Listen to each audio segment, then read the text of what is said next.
She is unstable, she is mentally incompetent, she is a drifter with no husband, no career, and she lives in a shoebox apartment. My father, Richard, was screaming so loud that veins were bulging in his neck, his face a terrifying shade of crimson. He pointed a shaking finger at me across the courtroom. "Look at her, Your Honor. She cannot even speak. She needs a conservator to manage her trust fund before she blows it all on whatever unstable people spend money on." I sat in absolute silence. My hands folded calmly in my lap, checking the time on my watch. 10:02 miters, right on schedule. Judge Sullivan stared at him over her glasses, her expression unreadable. Then she leaned forward and asked a single chilling question. "You really don't know who she is, do you?" At the next table, my father's attorney, Bennett, froze mid-motion. His eyes locked on a document the bailiff had just handed him. The color drained from his face so fast I thought he might faint. Before I tell you what the judge revealed that made my father's face turn ghost white, drop a comment and let me know where you're listening from and what time it is for you right now. I'd love to know who's part of our community. The silence in that mahogany-paneled room wasn't empty. It was heavy, pressurized, vibrating with the kind of tension that comes right before a dam breaks. I didn't look at my father. I didn't give him the satisfaction of seeing a single tear or a tremble in my lip. Instead, I looked at the dust motes dancing in the shaft of sunlight hitting the defense table, and I let my mind drift back to Christmas Eve, just 4 months ago. We were sitting at the long dining table in his house, the house I was secretly paying the mortgage on.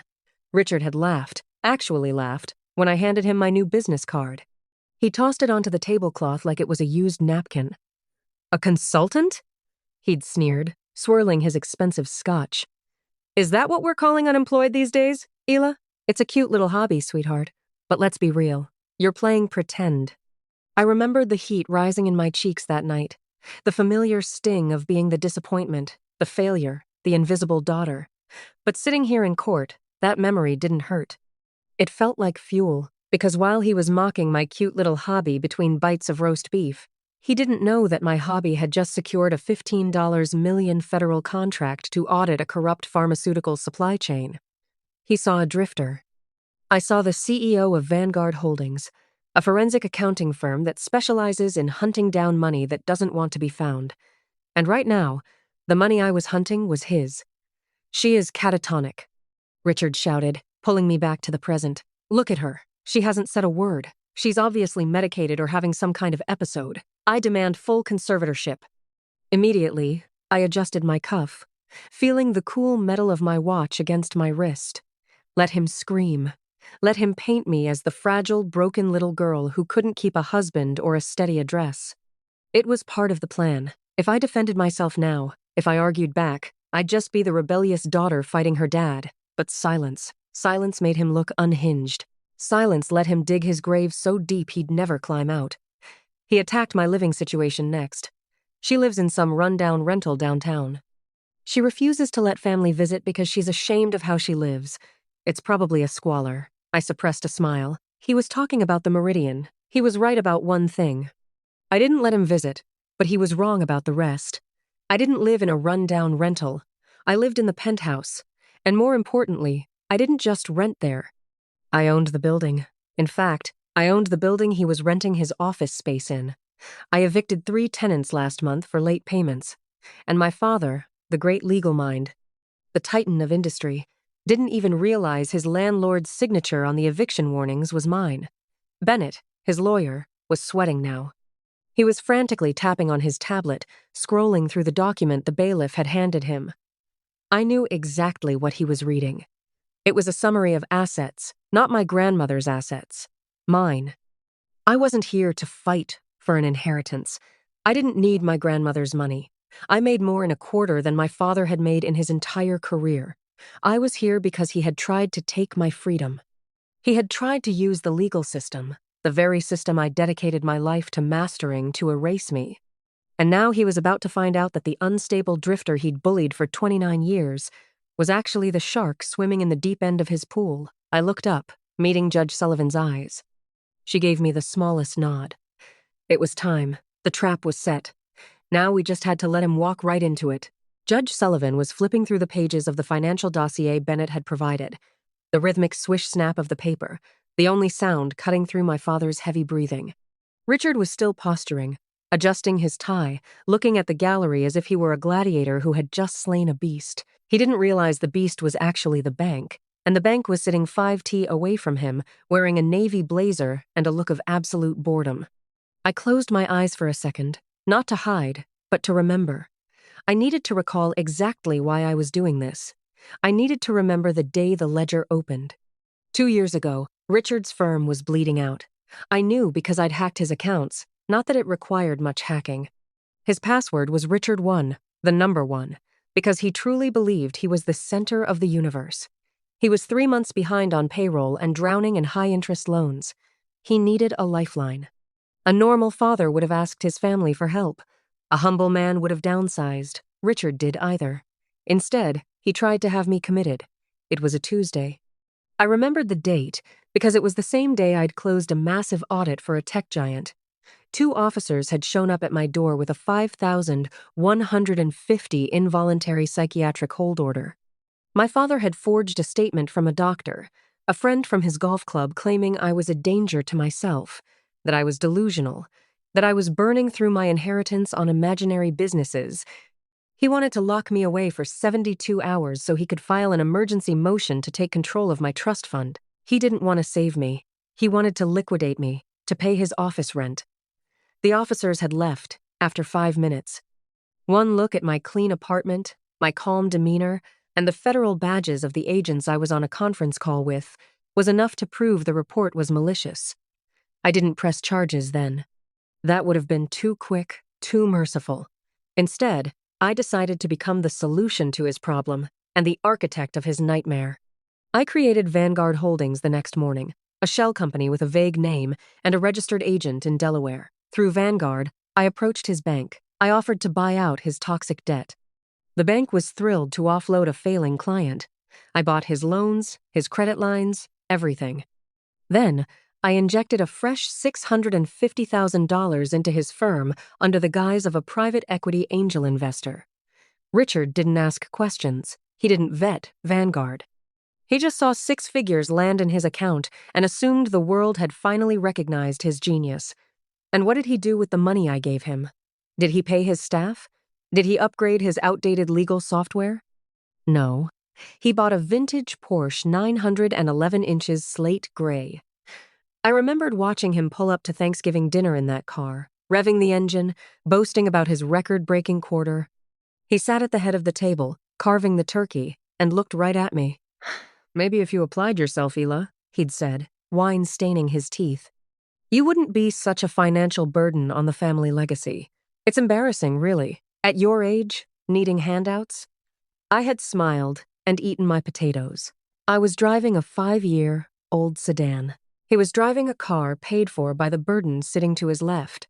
He thought he was the king of the castle, but he didn't check the deed. He didn't read the loan terms. He didn't know that every mile he put on that Porsche was depreciating an asset that already belonged to me. "Your Honor." Richard's voice snapped me back to the courtroom. He was leaning on the podium now, regaining his confidence. "We are wasting time. My daughter clearly has no assets, no income, and no grasp on reality. This silence, it's a defense mechanism. She's terrified because she knows she's nothing without my support." I looked at him, really looked at him. He wasn't a monster. He was just a bad investment. And today, I was closing the account. Bennett, his lawyer, finally looked up from the documents. His hands were shaking so bad the papers rattled against the table. He leaned over and whispered something urgent into Richard's ear. Richard swatted him away like a fly. "Not now, Bennett. I'm making a point. You might want to listen to him, Mr. Caldwell," Judge Sullivan said. Her voice was ice. She held up a single sheet of paper, the summary of Vanguard Holdings' ownership structure. "Because according to this, the plaintiff isn't just your daughter, she's your boss." My father didn't gasp, he didn't stutter, he laughed. It was a wet, ugly sound that bounced off the wood paneling, stripping away the last shred of dignity he had left. He shook his head, looking at Judge Sullivan with the kind of condescending pity usually reserved for a confused child, my boss. Richard chuckled, smoothing his tie. "Your Honor, I don't know what forgery she slipped into your docket, but this is exactly what I'm talking about. Delusions of grandeur. It's a symptom of her condition. Ela doesn't run a company. Ela can barely run a toaster. Bennett, his lawyer, made a sound like a dying animal. He grabbed Richard's sleeve, his knuckles white. "Richard!" he hissed, his voice trembling so hard it was audible 3 rows back. "Stop! Look at the seal!" "This is a federal incorporation document. It's real. You need to sit down." Richard ripped his arm away. "Get off me, Bennett." "I'm not going to sit down while my daughter makes a mockery of this court." He turned back to the judge, his confidence morphing into aggression. He pointed a finger at me again, jabbing the air. "Look at her. Look at that cheap suit. Look at those scuffed shoes. Does that look like a CEO to you? She buys her clothes from discount bins. She drives a sedan with a dent in the bumper. Successful people don't live like refugees, Your Honor." I glanced down at my shoes. He was right. They were scuffed. I'd scuffed them climbing through a warehouse window last week to verify inventory for a client. I didn't replace them because I didn't care. Unlike Richard, I didn't need to wear my net worth on my feet. "She lives in the Meridian," Richard shouted, thinking he was delivering the killing blow. "That crumbling brick pile downtown. I've seen the address on her mail. She lives in a studio apartment in a building that probably has rats in the walls. And you want me to believe she owns Vanguard Holdings? She can't even afford a doorman." I bit the inside of my cheek to keep my expression flat. The Meridian. He called it a crumbling brick pile. I called it a historic restoration project. And he was right about the rats when I bought the building 6 months ago. There were rats. I hired the exterminators. I hired the contractors. I renovated the lobby, and I took the entire top floor for myself. He thought I was a tenant in Unit 4B. He didn't know 4B was just the mail drop I kept to throw him off the scent. This is a waste of taxpayer money. Richard sneered, slamming his hand on the podium. "She is unstable. She is alone. No husband, no children, no legacy. Just a sad, lonely girl making up stories. Sign the conservatorship order, Your Honor. Let me get her the help she needs before she embarrasses this family any further." He stood there, chest heaving, triumphant. He thought he'd won. He thought he'd exposed me. He didn't realize that by insulting the crumbling brick pile, he had just insulted his own landlord. Judge Sullivan slowly took off her reading glasses. She didn't look angry anymore. She looked bored, and that was so much worse. "Mr. Caldwell," she said, her voice quiet and dangerously calm. "I am going to give you 10 seconds to sit down and shut your mouth. Because if you say one more word about the plaintiff's mental state, I will hold you in contempt so fast your head will spin." Richard opened his mouth to argue, but Bennett physically yanked him into his chair. "Good," the judge said. She picked up the next document in the stack. "Now that we've established your opinion, let's look at the facts. Because according to this deed, the crumbling brick pile you just mentioned, she doesn't just live there." Judge Sullivan slid a single piece of paper across the polished wood. It stopped mere inches from my father's trembling hand. "The Meridian," she said, her voice devoid of emotion. "Unit 4B is indeed a mail drop. Mr. Caldwell, you were right about that. But Miss Caldwell doesn't rent it. She owns the building, the entire building, including the commercial suites on the 3rd floor. The suites your firm currently occupies." Richard blinked. He looked at the paper, then at me, then back at the judge. His brain was misfiring. That's impossible. My landlord is a corporate entity. I pay rent to Vanguard Real Estate." "I've never written a check to her." "Vanguard," the judge repeated, tasting the word. She reached into the folder again. "Now, that is a name that appears quite frequently in these files. Vanguard Real Estate, Vanguard Capital, Vanguard Holdings." She pulled out a thick binder, the spine cracking as she opened it. "According to your firm's financial disclosures, Vanguard Holdings is your primary investor. In fact, they are the only reason your firm is still solvent. They injected $650,000 into your operating account 2 years ago. Is that correct?" Richard straightened his tie, finding a shred of familiar ground. "Yes. Vanguard is a private equity angel investor. They saw the potential in my firm. They recognized my legal acumen and decided to back a winner. They saved us." He sneered at me. "Unlike my daughter, who wouldn't know a capital investment if it hit her in the face, Vanguard believes in me." I watched him pin. It was almost tragic. He was bragging about the rope I'd sold him to hang himself with.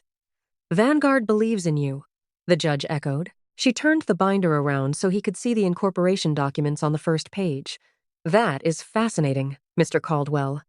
Because the sole incorporator, the CEO, and the primary signatory for Vanguard Holdings is Isla Caldwell, the air left the room. It didn't hiss, it vanished. Richard stared at the signature at the bottom of the page. It was my signature, the same one I'd put on his birthday cards that he threw in the trash. The same one I'd put on the lease renewal he'd signed last month without reading. No, he whispered, then louder. No, this is a trick. This is fraud. He looked at Bennett, his face twisting into a mask of desperate arrogance. Bennett, tell her. Tell her this is illegal. She's not a lawyer. She can't own a law firm. It's against the American Bar Association rules, Rule 5.4. Non-lawyers cannot hold equity in a legal practice. This contract is void. He turned back to me.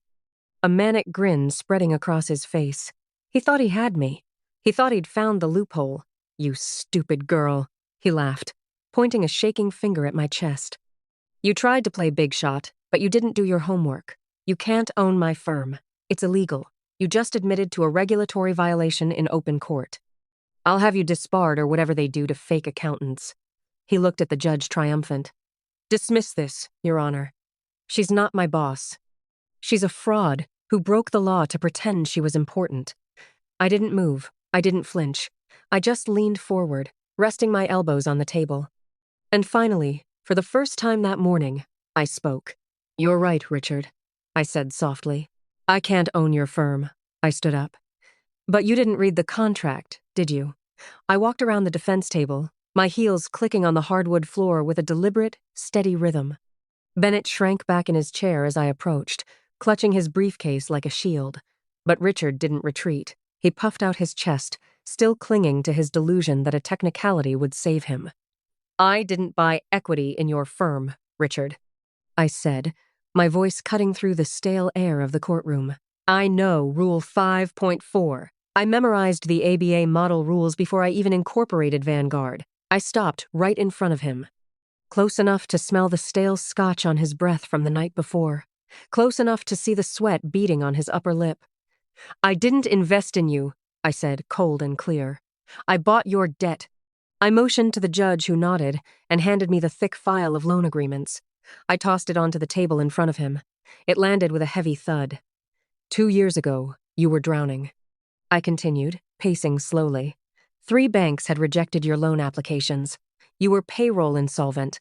You were about to lose your license for commingling client funds to pay your country club dues. Richard's face twitched.